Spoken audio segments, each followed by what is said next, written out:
Hello friends, हम English reading और English समझने की प्रैक्टिस करेंगे। हम यहाँ पे छोटे छोटे जो सेंटेंसेस हैं जो इजी वे में हैं और जो छोटे छोटे वर्ड्स हैं, ऐसा लगता है कि कितने आसान है पर नहीं होते हैं। तो वही मैं आपको बताने और सिखाने आई हूँ। मैं यहाँ पे साथ साथ में ही आपको ग्रामर भी बताऊँगी और इंग्लिश का सही प्रोनाउंसिएशन कैसे होता है वो बताऊँगी, और साथ ही आपको बताऊंगी कि इंग्लिश के मीनिंग्स क्या हैं। और मैं यहाँ पे छोटे छोटे पैराग्राफ या स्टोरीज यहाँ पर लेकर आती हूँ। चलिए अब हम स्टार्ट करते हैं। A happy song. अ यानी कि एक। जब कभी भी हम किसी एक चीज़ के बारे में बताने की कोशिश करते हैं तो हम तब अ या फिर एन यूज़ करते हैं। तो अ हम कब यूज़ करेंगे और एन कब यूज़ करेंगे? तो अ हम है ना, जब कभी भी कोई एक चीज़ है और वो एक चीज़ है तो उसके जो वर्ड में जो अल्फ़ाबेट है वो कॉन्सिनेंट है तो हम अ यूज़ करेंगे, और वो वोवेल्स है तो हम एन यूज़ करेंगे, और वो एक चीज़ होना चाहिए। हैप्पी क्या है यहाँ पे? सॉन्ग क्या है यहाँ पर? एक है। हाँ, ये खुशी का एक सॉन्ग है तो क्या है? ये एक है, इसलिए हम यहाँ पर अ यूज़ करते हैं। A happy song. हैप्पी यानी खुशी, सॉन्ग यानी गाना। अ हैप्पी सॉन्ग, ये एक खुशी का गाना है। क्लैप। CLAP, clap. क्लैप यानी ताली। ताली। Clap clap clap clap your hands.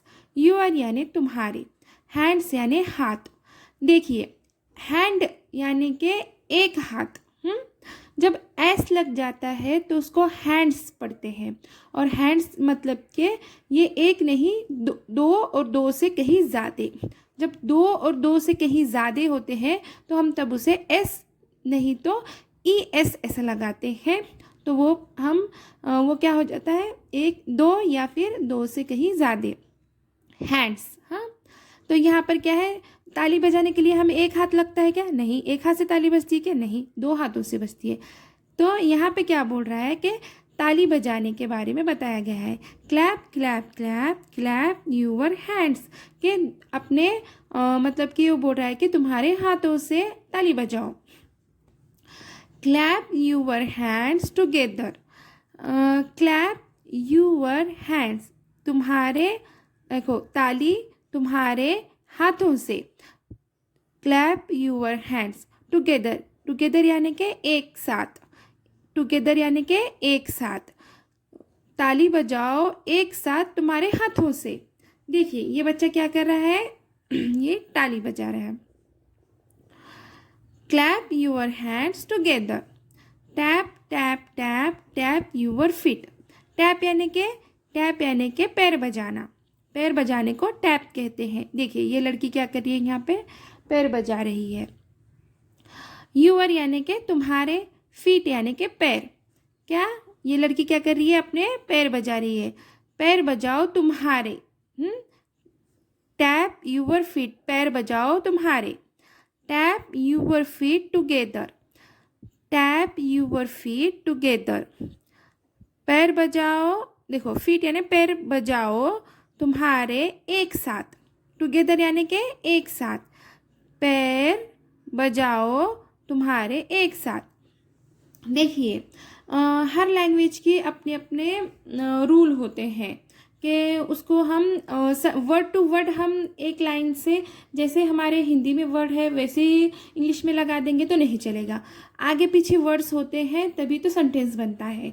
तो हिंदी में जैसे वर्ड टू वर्ड है वैसे इंग्लिश में नहीं होता। हर लैंग्वेज के अपने अपने तरीके होते हैं। उसी तरह देखिए यहाँ पे पहले क्या बोल रहे हैं हम हिंदी में कि पैर बोल रहे हैं, पर यहाँ पे क्या है? टैप है। तो ये आगे पीछे वर्ड्स होते रहते हैं। Tap your feet together. Walk walk walk walk around. Walk यानी कि चलना। इंग्लिश में कुछ अल्फ़ाबेट ऐसे होते हैं जो साइलेंट होते हैं। जब वर्ड के साथ आते हैं तो वो साइलेंट हो जाते हैं। यहाँ पे एल क्या है? हमारे स्पेलिंग में तो एल है पर हमारे प्रोनाउंसिएशन में एल नहीं है। हम प्रोनाउंस जब करते हैं ना तो तब हम एल का साउंड नहीं लेंगे क्योंकि एल ये साइलेंट है। तो हम इसे क्या पढ़ेंगे, वॉक पढ़ेंगे। क्या पढ़ेंगे, वॉक पढ़ेंगे, वॉल्क नहीं पढ़ेंगे, वॉक पढ़ेंगे। वॉक यानी चलना, walk walk walk walk. Around, around यानी कि इर्द गिर्द, अराउंड यानी कि इर्द गिर्द, अराउंड। वॉक अराउंड टुगेदर यानी कि इर्द गिर्द घूमो एक साथ। इर्द गिर्द घूमो एक साथ। देखो ये बच्चा क्या कर रहा है, वॉक कर रहा है, और क्या बोल रहे हैं उसके, एक साथ इर्द गिर्द घूमो। Jump jump jump jump around. देखिए ये बच्ची क्या कर रही है, उड़ी मार रही है। जंप करना यानी कि उड़ी मारना, तो ये बच्ची क्या कर रही है, जंप कर रही है। अराउंड यानी कि अपने इर्द गिर्द ही उड़ी मारो। जंप अराउंड टुगेदर, एक साथ अपने इर्द गिर्द उड़ी मारो।